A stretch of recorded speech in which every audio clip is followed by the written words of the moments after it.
Halo, assalamualaikum anak-anakku semua. Semoga selalu dalam lindungan Allah Subhanahu wa Ta'ala. Amin ya Rabbal 'Alamin. Hari ini Ibu akan memaparkan tentang seberapa luas ruang lingkup seni itu yang sebenarnya, baik itu dalam aktivitas manusia maupun di ranah pendidikan. Pemahaman Anda tentang ruang lingkup seni akan sangat membantu Anda ketika Anda mengajar kesenian, baik itu seni pertunjukan maupun seni rupa di kelas. Pemahaman Anda juga terhadap materi ini akan sangat diperlukan ketika Anda menjelaskan tentang musik, tari, dan seni rupa kepada anak didik nanti. Anak tidak melulu diperkenalkan dengan keteknisan berkesenian, tetapi juga melebar hingga pada keterlibatan seni itu dalam kehidupan mereka. Disinilah pentingnya kita memahami konteks kesenian dalam kehidupan.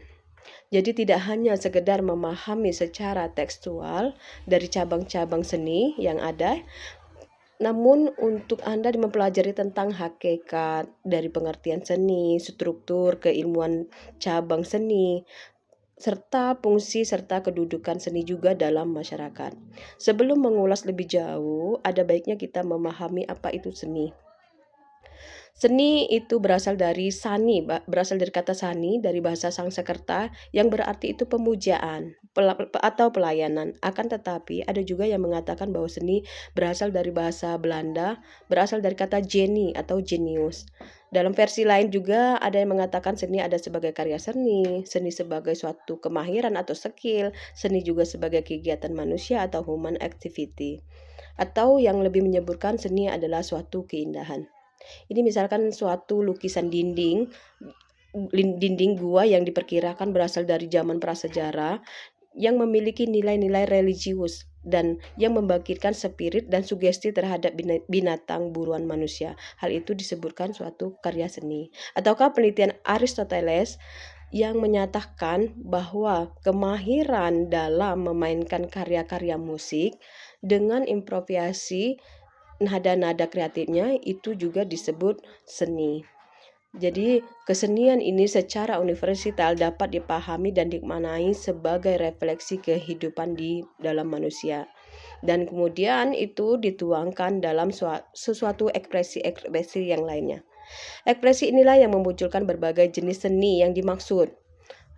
Bahkan Ki Hajar Dewantara juga menyatakan bahwa seni itu adalah segala suatu perbuatan manusia yang timbul dari hidup perasaannya yang bersifat indah, sehingga dapat menggerakkan jiwa perasaan manusia itu di dalam suatu keindahan.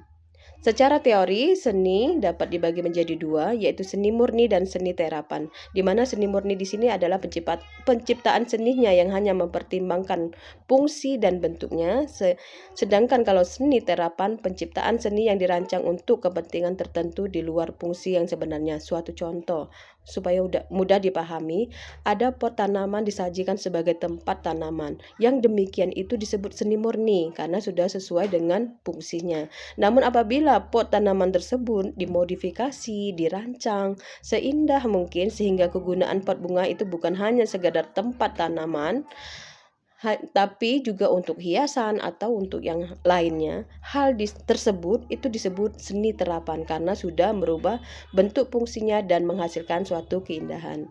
Dalam kehidupan sehari-hari sebenarnya aktivitas kesenian selalu dialami oleh kita semua, namun kita tidak menyadarinya atau merasakannya bahwa itu bagian dari ekspresi seni. Baik, mungkin itulah materi penyampaian hari ini. Banyak maaf, penyampaian materi dilakukan secara online karena ada alasan beberapa hal. Dan saya akhiri, wassalamualaikum warahmatullahi wabarakatuh.